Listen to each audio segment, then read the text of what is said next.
to express my sincere desire to work with them to immediately see that Trade Promotion Authority is renewed.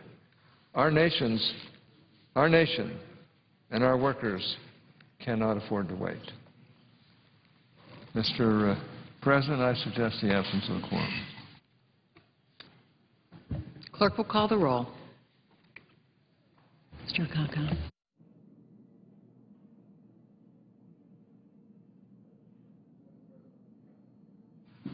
I ask unanimous consent that we divide the quorum call equally between both sides. Without objection, so ordered.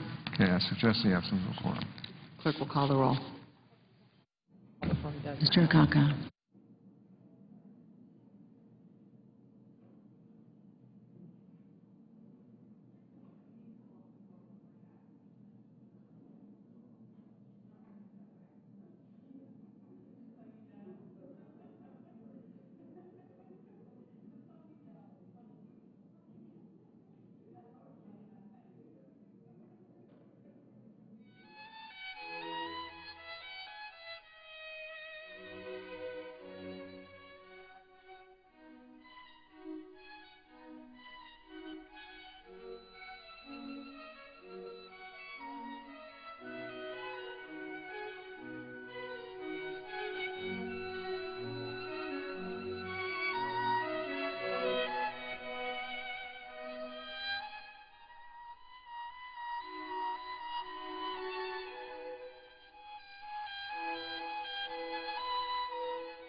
Senator from Montana. Madam President, I ask that further proceedings of the quorum call be dispensed with. Without objection.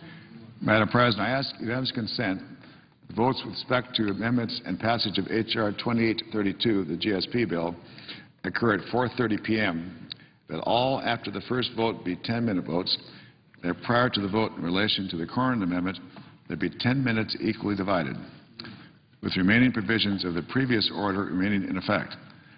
Finally, the amount of additional time this agreement adds for debate on the bill and amendments prior to the votes be equally divided between the two leaders or their designees. Is there objection? Hearing none, so ordered. Madam President, I suggest the opposite quorum. Clerk will call the roll. Mr. Akaka.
will announce that the Education Secretary will begin a process to grant waivers to states from the provisions of No Child Left Behind. No Child Left Behind, of course, is a law that was passed with bipartisan support in 2001 and 2002 by the Congress, and we're in its 9th year of its implementation. It needs to be fixed, and Congress needs to act to fix it. And Republican senators and members of the House have already offered legislation that will begin to do that, which I'll talk about in a minute. But my purpose in coming to the floor today is to talk about the waivers that the Secretary of Education may begin to approve. And my request of the Secretary and of the President is that as they establish a waiver process, and as they begin to approve waivers, that they exercise restraint and not take into themselves responsibilities that are the responsibilities of Congress. The truth is, the Secretary has the states over a barrel. We have about 100,000 public schools in America, and as he has correctly said, about 80% of them, under the current law, are going to be deemed as failing schools. Now, the President and the Secretary and we Republicans would like to take the responsibility for determining which schools are succeeding or failing and put that back in the hands of the states. We would like to take the responsibility for determining which teachers are highly qualified and put that back in the states. That's a part of the legislation that we've introduced. Substantially, those ideas are ideas that the President and the Secretary either have advanced or agree with, so we have a lot of agreement about this. But the Secretary has the states over a barrel. Most governors want a waiver. Almost every state, from Missouri, from Tennessee, from Georgia, they'll be asking for a waiver. And what I hope the Secretary will do is look at the applications, and if those applications by the states for exemption from the requirements of No Child Left Behind, if they would enhance student achievement, we'll then approve them. And if they would not advance student achievement, we'll then deny them. But the restraint I'm asking for is that the Secretary not use this occasion, when the states are over a barrel, to become a national school board and begin to impose on the states requirements that Congress would not do and that states ought to be deciding for themselves. This is the request of the states themselves. The states have been working over the last 10 years in very good ways to take steps forward. They've created common standards. They've created tests to meet those standards. The chief state school officers are in the middle of creating an accountability system. And a lot of progress has been made in what I like to call the holy grail of elementary and secondary education, finding a way to reward outstanding teaching by connecting it to student achievement, something that Tennessee became the first state to do when I was governor in 1983 and 84, and which many school districts in many states are trying to do.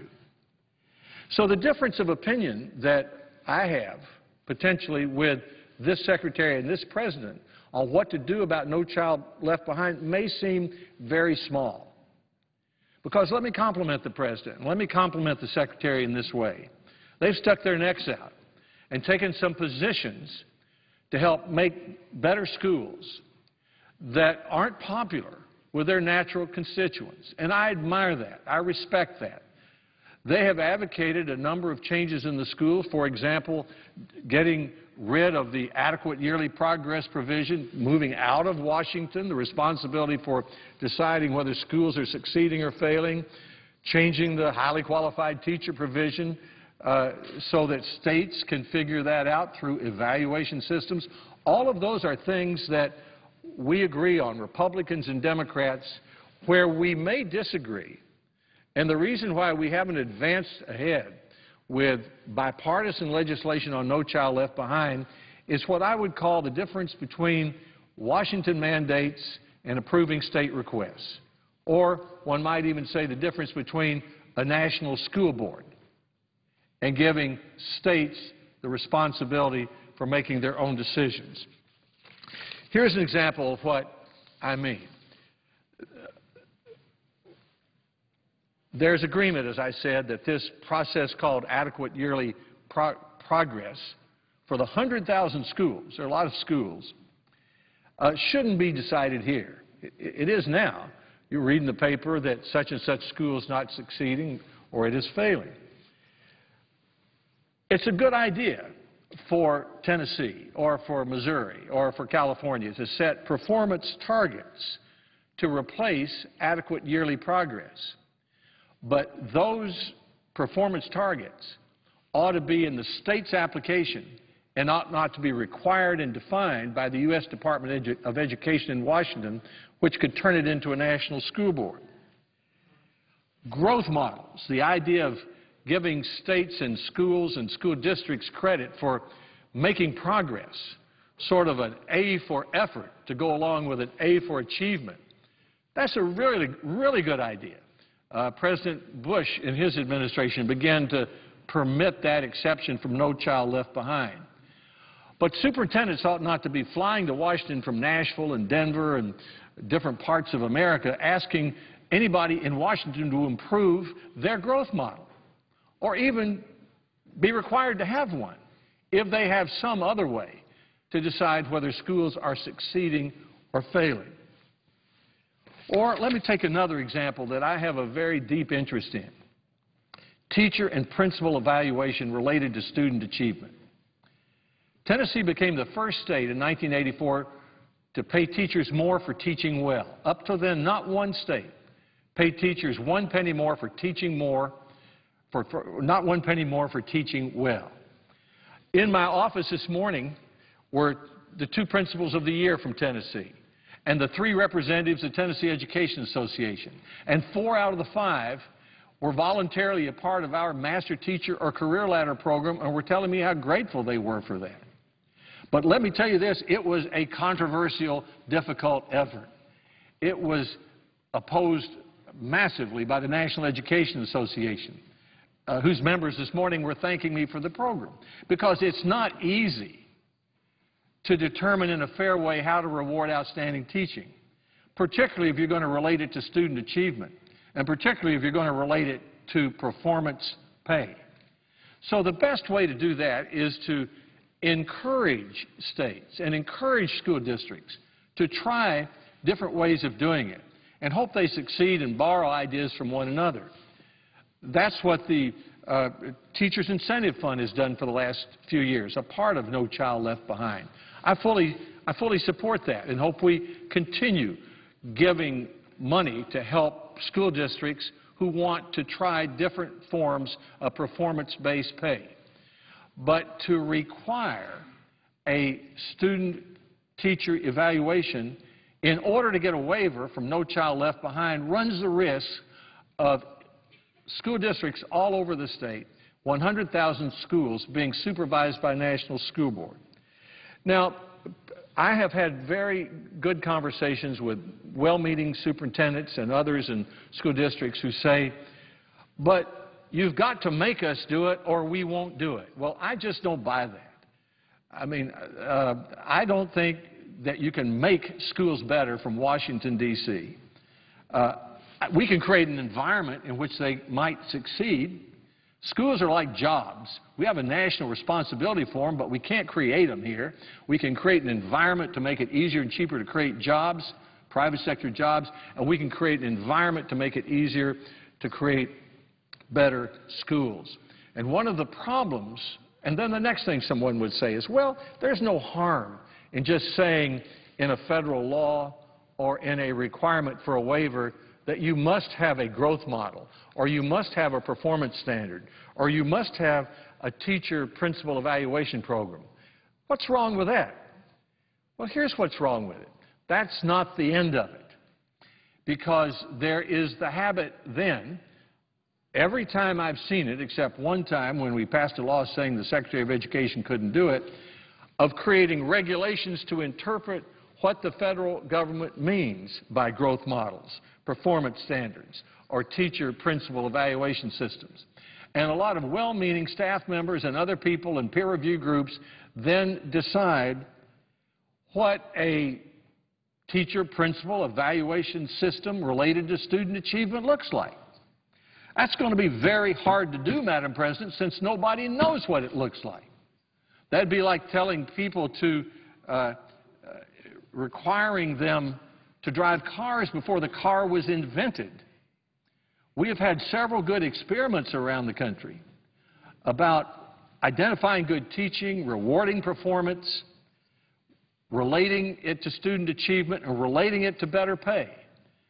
But it's been very hard to do. No one is absolutely sure how to do it.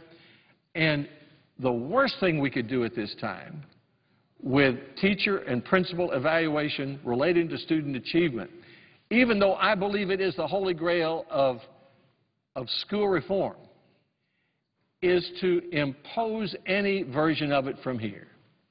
So, Madam President, I'm simply asking the President and the Secretary tomorrow to exercise restraint. I have a lot of admiration for this Secretary and respect for the President's positions on kindergarten through the 12th grade.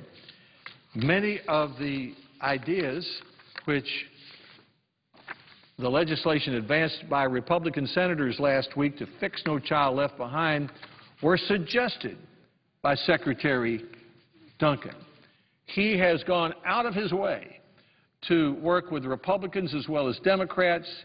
He has been an energetic, able secretary, and I support most of his ideas. For example, he supported the idea, we agreed to it, Democrats, Republicans, Senate, and House, that instead of reauthorizing all of this big law, we'd just fix it. And then we identified 9 areas that we'd try to fix. The Secretary was comfortable with that, so were our Democratic colleagues, so were the Republican senators. First, we'd set a new, realistic, but challenging goal to help all students succeed. We agree on that. Instead of a goal that will require 80,000 students to be schools to be labeled as failing, we'll have a new goal that says that students will be college and career ready. We agree that we should free 95% of schools from the federal requirement of adequate yearly progress. What that simply means is instead of Washington deciding whether a school in Nashville is succeeding or failing, that decision will be made by the state of Tennessee. And the state of Tennessee will be able to make it a lot better today than it did in 2001, because since then we've had common standards adopted by 44 states, tests to those standards adopted by about the same number. We have chief state school officers agreeing on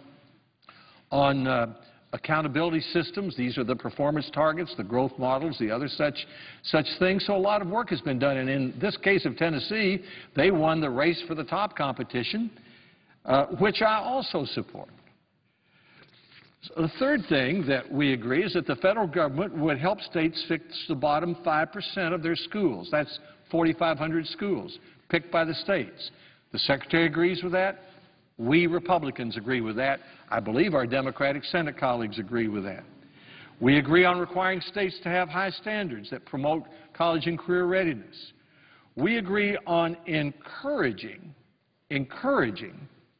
teacher and principal evaluation systems to replace federal highly qualified teacher requirements. But for us, that means allowing states, if they choose to do it, to use Title II money to pay for it. In other words, we're not going to require it. We're not going to define it. We're going to let it flourish. We believe in continuing the necessary reporting. This may be the greatest contribution of No Child Left Behind since 2002. It reports how schools are doing not on the average but by group. So we can find out if the African-American children or if the Hispanic children are doing as well as other children. And we have this great volume of information now from school districts all over the state so that we have, in effect, better report cards. We believe, on the Republican side, and I think there is agreement in principle at least, on the Democratic side, that we should allow school districts to transfer federal funds more easily. within their need, to meet their needs and to consolidate federal programs. And we believe in empowering parents. In my office this morning, one of the state principals of the year from Tennessee was from Powell Middle School in Knoxville. His enrollment's way up this year because it went from 920 to 1,060, principally because parents were choosing to take their children out of schools where they weren't succeeding, and they were permitted to transfer them to another school, in this case the Powell Middle School, where they could succeed. So that's my request of a secretary that I admire and a president whose education policies for K through 12 I respect. Please show restraint. Just because you have every state over a barrel, don't be tempted to use this opportunity to become a national school board. Step back, look at the applications for waivers. If they enhance student achievement, say yes. If they don't, say no. And then one last point. Someone might say, and they'd be exactly right, that the real reason the Secretary is granting waivers is because Congress hasn't done its job, and they'd be exactly right about that. We're in our 9th year of No Child Left Behind. We should have fixed it 4 years ago when the law expired, but it just continues according to the provisions of the original law. We have substantial agreement here in the Senate, except for these accountability provisions, these differences over whether we're creating a national school board, and we should come to a conclusion about this. We should get a result. We shouldn't create a situation where every governor in the country has to come to Washington to get a waiver from standards in a law that don't work anymore. That's our job to do. It's our job to do. So I agree the Secretary has the power to do it.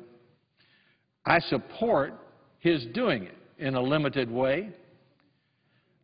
I hope he exercises with restraint as he does it. And I call on our Democratic colleagues with whom we've met dozens of times to redouble our joint effort to get a result. This is not a case where we don't want President Obama to succeed. We want him to succeed on K through 12 education, because if he does, our country does. We substantially agree on how we need to fix No Child Left Behind. We still have a few differences of opinion. The Secretary's regulatory action shouldn't do what the Congress ought to be doing. So he should show some restraint, I respectfully suggest, and we should get to work. Madam President, I yield the floor. Clerk will call the roll. Mr. Akaka.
Of the roll.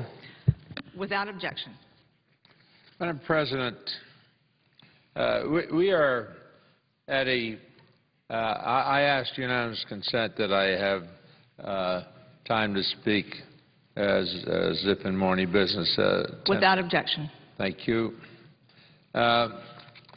We find ourselves in a peculiar condition, and we must have the people across this country scratching their heads and wondering, what are those guys doing?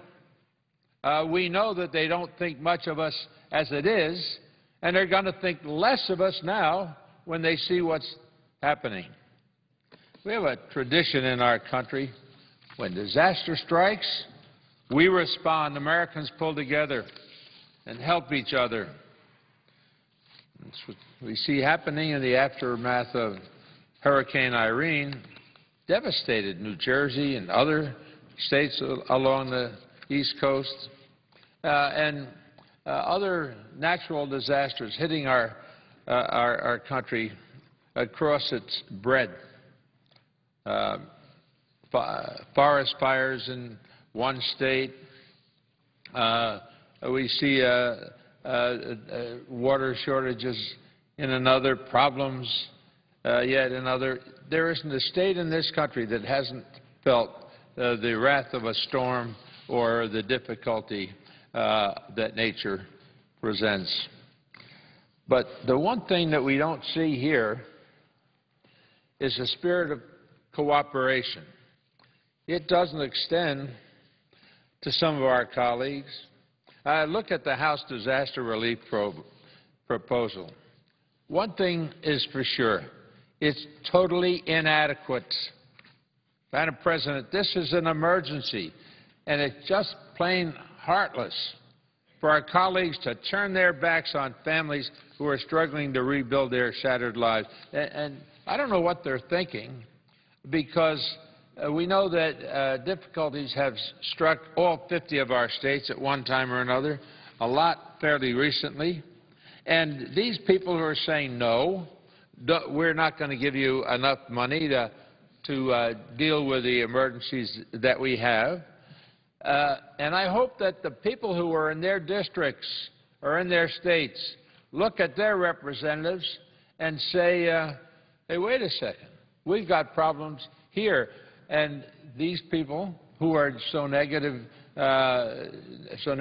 disposed are raising havoc with their families within their own states or their own districts, just turning their backs on them. The early estimates suggest that Hurricane Irene could become one of the 10 costliest storms in American history, with damages that could exceed $10 billion. This violent storm produced some of the worst flooding in a century, destroying homes and displacing countless families. In my state alone, New Jersey, 11 lives were lost. People were turned out of their houses. In many cases, as I saw them, as President Obama saw them when he came to my state, they can't go back in those houses. And they certainly, for the most part, those who had to evacuate their homes put their furniture out on the front lawn. That furniture is unusable even if they can get in the house. So life has a grim picture for these people. The President came to New Jersey to see for himself the destruction that Hurricane Irene caused.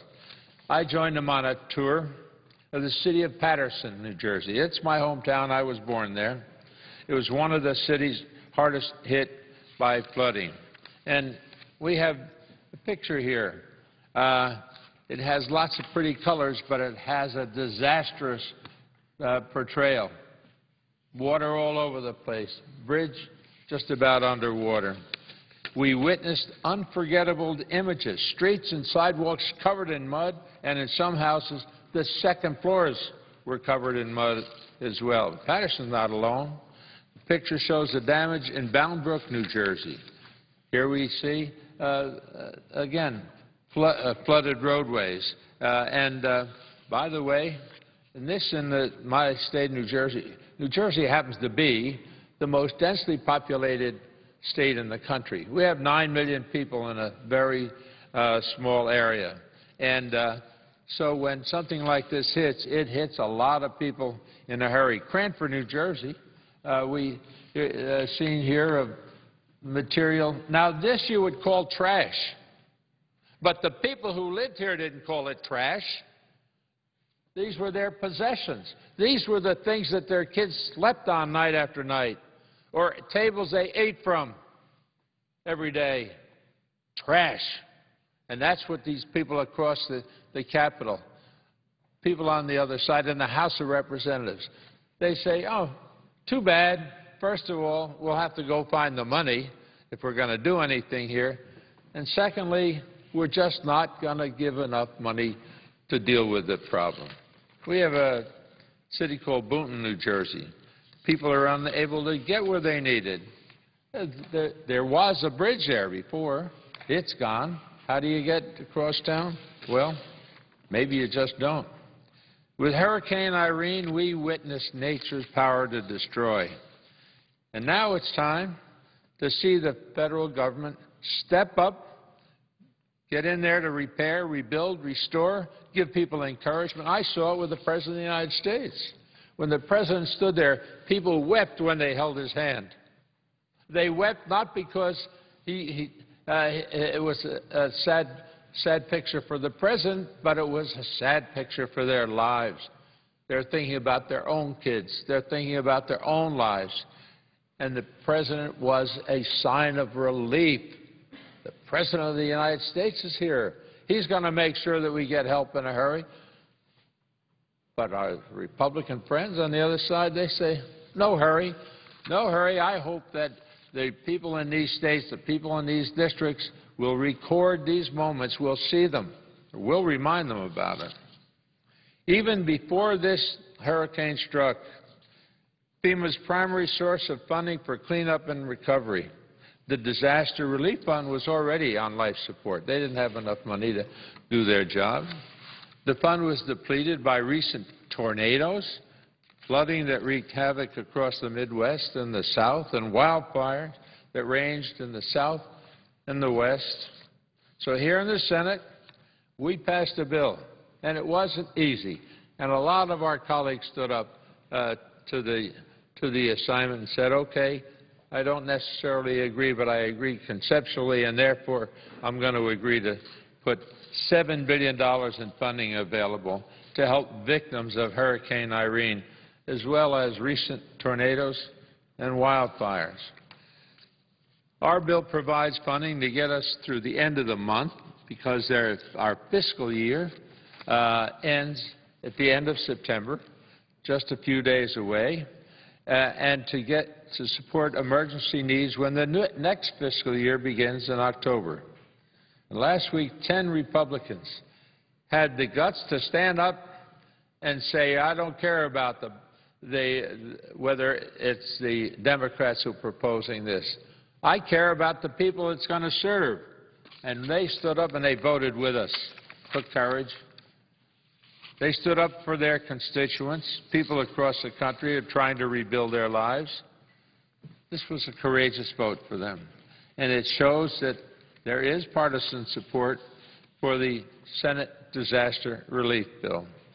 In contrast, the House Republicans couldn't even get enough support from their own party to pass their measly proposal last night.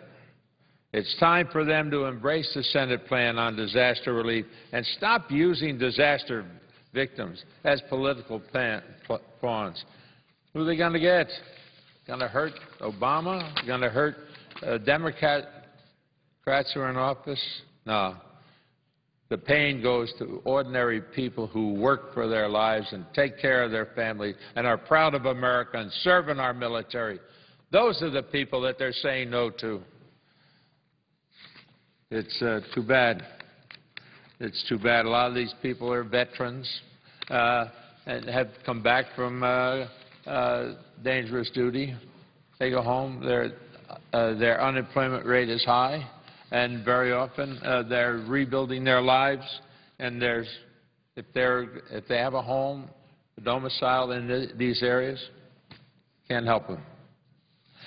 The House Republicans' half-hearted approach offers a little more than $3.5 billion in disaster relief. Sounds like a lot of money, but that's not even close to being enough. It's going to leave our residents, our states, our cities and towns out in the cold at a time when they desperately need help. In addition to shortchanging FEMA, the House provides zero funding for many of the programs that are needed to help us recover. Our Senate bill includes funding for community development block grants, a very important program. It gives communities money and latitude with an ability to deal with the problems that face them, to provide our communities with long-term support, economic development administration grants to help businesses grow again, hire people, produce product. It also includes funding for the Department of Agriculture to help farmers and residents in rural areas to recover. It's the kind of help that we offered in 2008 and 2010 when hurricanes and heavy rains caused destruction in states like Texas and Kentucky, Tennessee and Indiana. And it's what we have to do again. The House Republicans failed to provide funding for farmers, economic development, or long-term support for local communities to rebuild. That's what you do when you have a crisis or an accident. And there can't be any debate about the help that's required in all 50 states. It requires bipartisan support because you can't get it done with only one party. Every state has experienced the disaster in recent years, and this year alone, federal disasters have been declared in 48 states. FEMA is working in every one of those states to help communities rebuild and recover if they have the resources. If they don't, they won't be on the job, and people will continue to suffer. So if the House Republicans get their way, every state is on the verge of disaster. Incredibly, the House proposal pays for disaster relief by taking money from advanced technological development that will help our automobile industry, for instance, and create jobs. Here in the Senate, we've got to reject this misguided approach. We've got to say, no way. We're not going to rob Peter to pay Paul. They simply want to rob Peter and Paul. That's what they want to do, of assistance and help. We should ask why it was acceptable to provide more than $800 billion to invade and then rebuild Iraq without paying for it, no questions asked. And ask the families that made sacrifices in that war how they felt about it.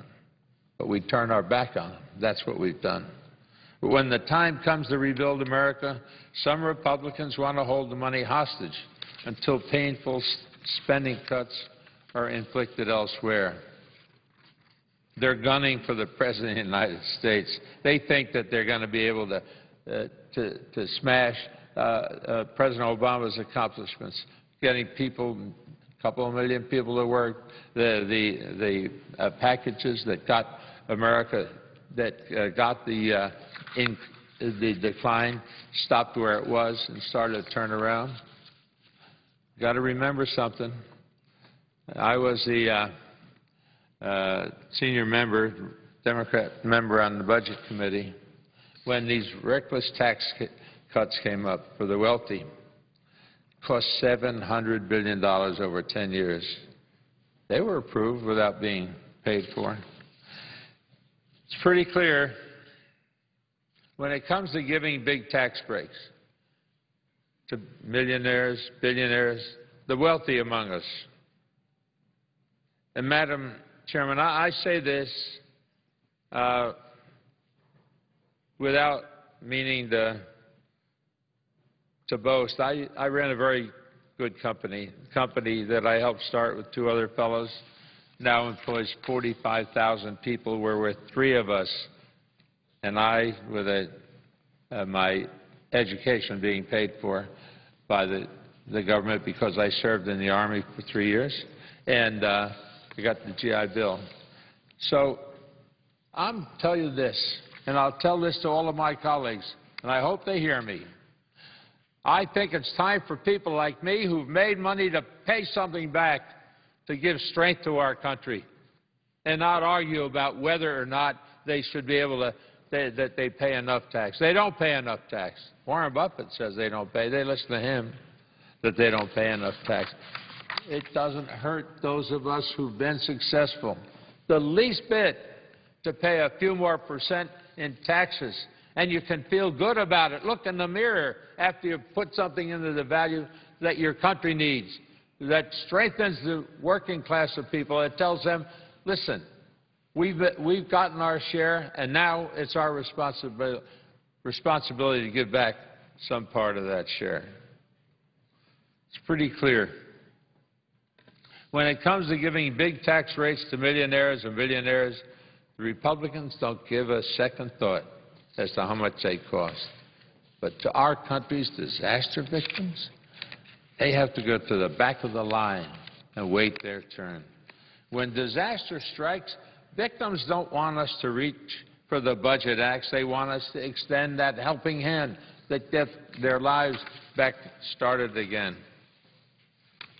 The fact is that disaster victims have enough to worry about. In many years, people's lives have seen moments of jeopardy and difficulty, and they fully gave what they had to help their country, feeling all the time that the government is going to stand behind them. That's always, that's what this country of ours is about, this democracy. The Constitution demands that we improve the lives of our citizens, we give them rights, we give them support, we give them a view of life. House Republicans want to turn their backs on storm victims.